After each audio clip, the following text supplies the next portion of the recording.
Tonight's pitching slate for daily fantasy baseball is quite simply gorgeous. There are roughly half a dozen guys where if you walked up to me and said, "This pitcher is my favorite guy in the main slate," I'd have a pretty hard time pushing back on that. There are a lot of defensive plays toward the top, including one of which who has a lower salary. We're going to break down how to rank all those good options, where I'm seeing that value for today, and also the top offenses to stack on FanDuel for tonight right now. Welcome on into the solo shot. That's right here on the FanDuel Podcast Network and numberFire.com.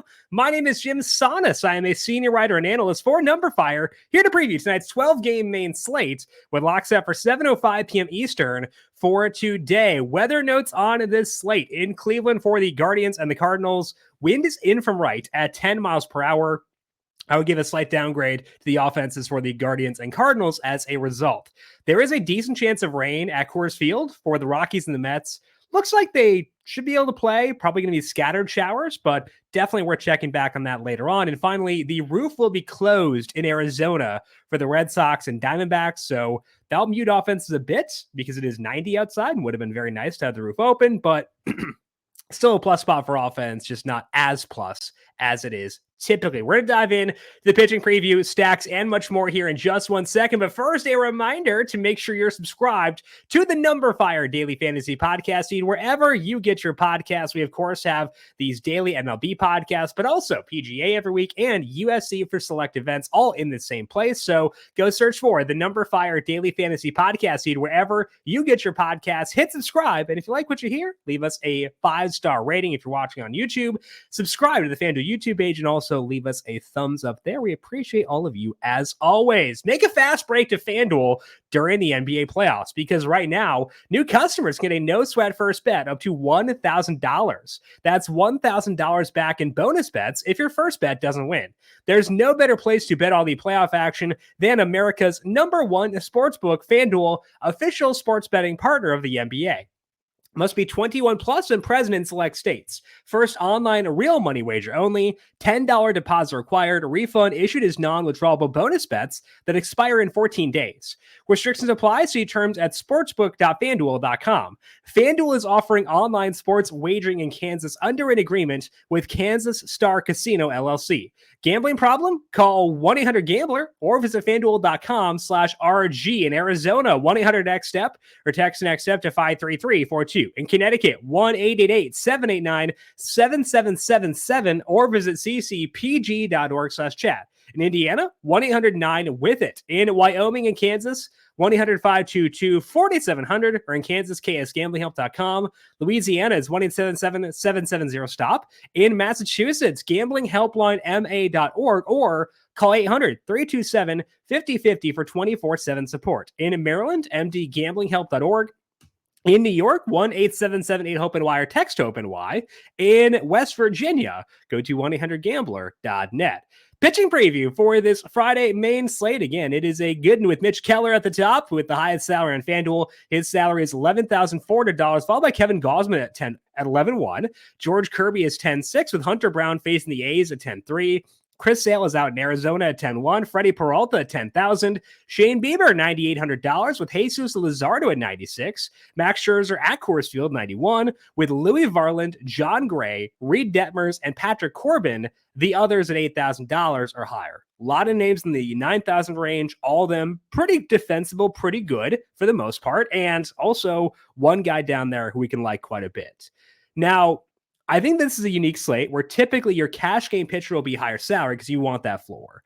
I think the best route to play things for tonight for cash games is to spend down. And we'll talk about who that is in the value section. But for the studs, I want a gun for upside and gun for guys who can post a massive score. And Kevin Gausman comes with a lot of risk. He's facing the Twins. They're a good offense and he's on the road, but the Twins love to strike out. So I think for tournaments, Gausman is worth the risk, and he will be my top tournament pitcher of the night at $11,100. Gausman, again, facing the righties or the Twins here. Twins against righties have a 28% strikeout rate, which is the highest number on the main slate. And Gausman also leads the slate in strikeout rate himself in each guy's most relevant sample. Across 10 starts, he is at 32%, which leads to a strikeout projection of 9.1 strikeouts. Really big number. Obviously the highest number on the slate. And, you know, we've seen Gosman get in trouble at times due to hard contact, and the Twins can supply that, especially with their offense starting to wake up a bit at times. So if you want to go elsewhere, especially in cash games, I'm not going to blame you. Again, there are half a dozen guys you can put at the top of your list of tournaments that I would not push back. And for cash games, I don't want to go here either. But for tournaments, we want to shoot for the highest ceiling, and I think that Gosman has that for tonight. So I think he's worthy of being in your player pool despite the risk. That strikeout projection is where it is for a reason, and I think that's what we should chase. So Gosman to me at 11-1, very, very attractive. Now, second behind Gosman in my strikeout projections is Mitch Keller, but his salary is 11-4, which is the highest mark on the slate, and he's also on the road, similar to Gosman. The third ranked guy in strikeout projection is Chris Sale.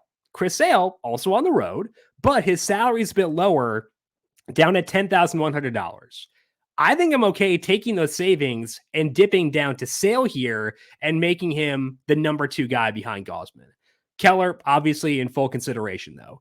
Sale facing Arizona, and they're up to a 114 WRC plus against lefties on their current active roster, which is very good. But they don't get a lot of fly balls. They don't draw many walks either. And Sale seems to be getting back to his old ways. As you know, Sale really struggled to open this year. But 4 starts ago, he pushed his four-seam fastball usage way up. And it stayed up too. And it's likely stayed up because it is working. Across those 4 starts, Sale has a 2.87 skill interactive ERA, which ranks second on the slate behind just Keller. He has a 31% strikeout rate. That ranks third behind just Keller and Gosman. He has a 3% walk rate, and his hard hit rate allowed is 27%, which is the best number on the slate. So in all the key categories, Sale is either first, second, or third, basically, for this slate. It is just a 4-start sample, but those numbers are great, and those numbers do tend to stabilize pretty quickly. I think it's very clear Sale is healthy from the effectiveness, but also because he is going super deep in games. His past 2 starts, he has gone 110 and 111 pitches. So I love Keller. I think he's legit. No reason to push back there. He does have a higher strikeout projection than Sale for tonight, but I'm okay saving salary, going to Sale at 10-1, and giving myself more flexibility at hitter. So to me, it's Gosman 1 for tournaments, Sale 2, Keller 3, and again, there are about 6 guys you could justify for tonight. As mentioned earlier, I think the ideal way to play things for tonight is to dip down in cash games and save some salary there. And I think there is a value play who stands out and honestly might have the potential to hang with all the studs on this slate. That guy is Reed Detmers against the Marlins, and I do like him quite a bit. Detmers' salary, $8,300, so $1,800 lower than Sale, well below both Gosman and Keller. The Marlins have hit lefties well this year. They haven't struck out a whole lot either, so it's not a matchup-based recommendation. I just like Detmers quite a bit.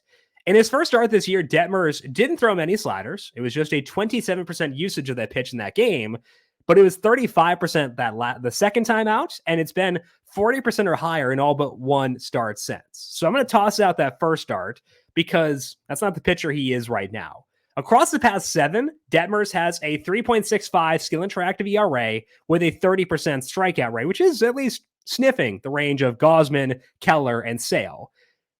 Detmers has still had some hard contact issues, but that's also why his salary is low. It's accounted for here for sure. And we saw Detmers' upside last week. He had 12 strikeouts against the Twins, but he does have a couple other starts with 7 strikeouts too, so it wasn't just a 1-start boost for Detmers. I have him projected for 6.5 strikeouts tonight. That is more than enough to make him viable, even on a slate with lots of good pitchers. So for cash games, I actually do think the ideal way to play things here is to spend down on Detmers, allow yourself to stack Coors Field, the Mets if you want to, get to the Atlanta Braves and stuff like that. I do like that flexibility. So for tournaments, love Gosman, love Keller, love Sale. For cash games, I think Detmers is going to be my top option. Now, I alluded to the stacks there and talking about Detmers, and part of the reason why I find him so attractive is that we do have the Mets at Coors Field tonight. As mentioned, we have to check the weather because we have to make sure that we're going to play that game, but if we get the all clear, I think we should be high on the Mets tonight. They're facing Connor Siebold, who is getting stretched out into being a starter. He has 5 outings so far with him going at a longer pitch count, and the peripherals in that time, not super encouraging. Siebold's skill interactive ERA, 5.17 with a 15% strikeout rate. And a 15% strikeout rate is going to lead to a lot of balls in play, which is not what you want anywhere, but especially not at Coors Field. 3 of those 5 outings have come at Coors for Seabold. He's let up 2 earned runs in the shorter outing, and then 3 and then 4 earned runs. The 3 earned runs that he let up at Coors all came on solo home runs. So that's not ideal. His overall ERA in this stretch with the longer outings is 6.33. His worst start actually came in Arlington last week, not at Coors Field. The Mets are a team that don't strike out much, which means we're going to see a lot of balls in play in this game. It's just a question of what happens on those balls in play. So I think that puts the Mets at the top of the stacking list here, and a good stack for sure, assuming we get the green light on the weather here. I'm curious if we start to see Mark Vientos in the lineup more often against righties. I know this is like a season-long kind of thing. People are mad that Vientos isn't starting, but he has started 2 of the past 4 games against righties, and he crushed righties in AAA. A lot of hard contact there as well. And I think we saw a similar approach for the Mets when Francisco Alvarez came up too, where they had him sit on the bench when he first got called up and kind of slowed played things. But then, as he got more involved, they steadily made him an everyday player. I have no idea if they'll do that with Vientos, but I hope they do, because his salary here is $3,100. And if we get him at that mark in this environment at Coors Field, I'm going to be very high on that. Brett Beatty's salary is also very low, so I would say lean on the young Mets.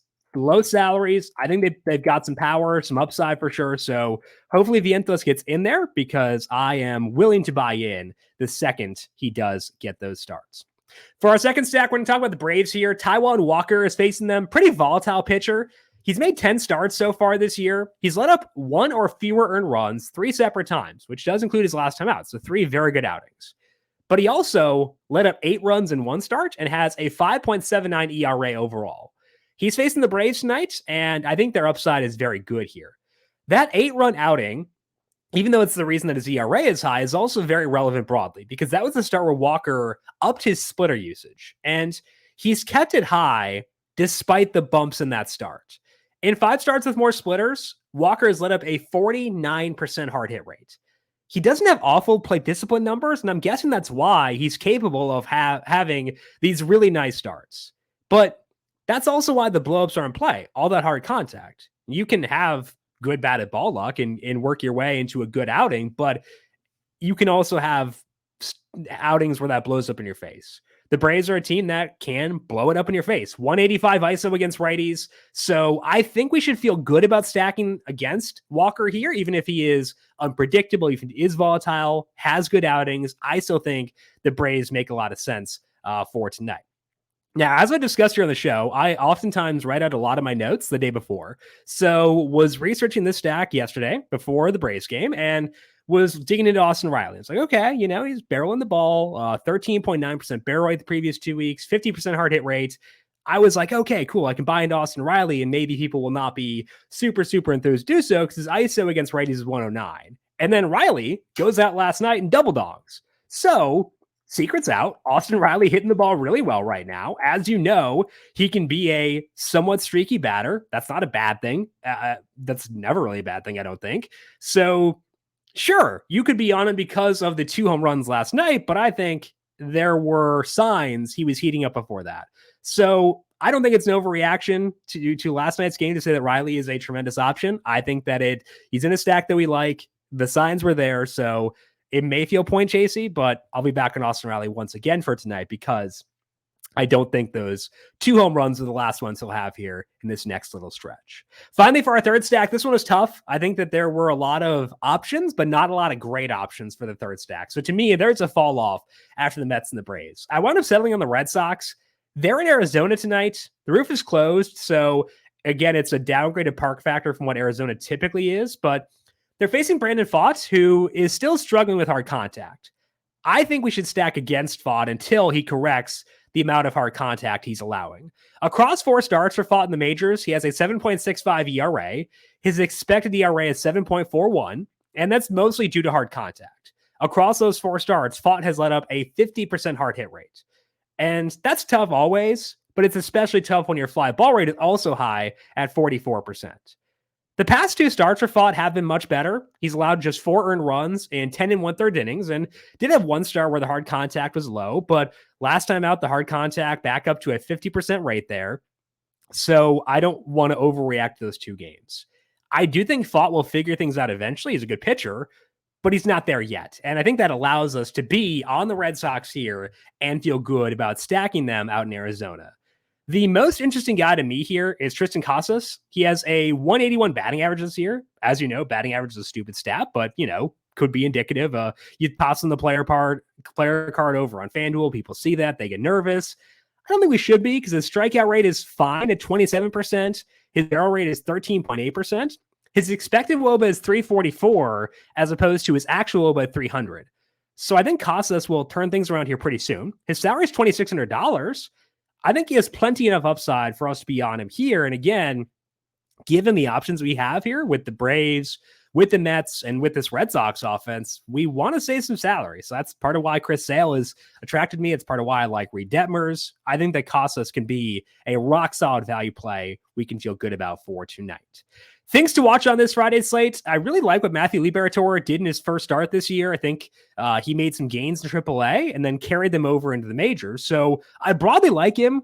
I hate his matchup tonight, though. He's facing the Guardians, who have a 19% strikeout rate against lefties, which is the lowest on the slate. So I want to be on Liberatore eventually. We were on him for his debut, but not tonight. I think better matchups lie ahead for him, and we'll be there, assuming the Cardinals don't put him back in the bullpen, because, why would you want to do that?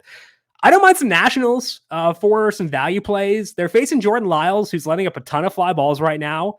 There aren't a lot of guys in this Nationals lineup you really want to use, which is why I can't get to a full stack here. But if there's a single guy you like there, has some speed, has a bit of power, I think that they do work for tonight.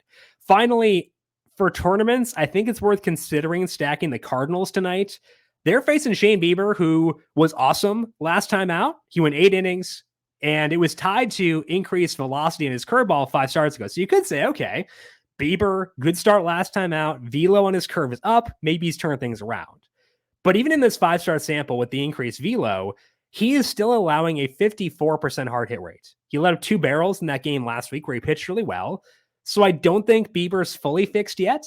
The Cardinals shouldn't be popular here, but I think that they could be a good contrarian play on a large slate. The wind is in, which does downgrade this a bit, but still worth looking into at least for a Cardinal stack for tonight.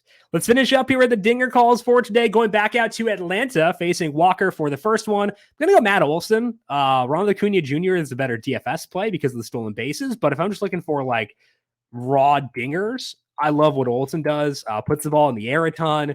Gotta like that. 14 home runs so far this year. So the boring home run call, Matt Olson at $4,100. The fun one, I'm going to go back to Tristan Casas. As mentioned, he's making good contact. That's not striking out a ton.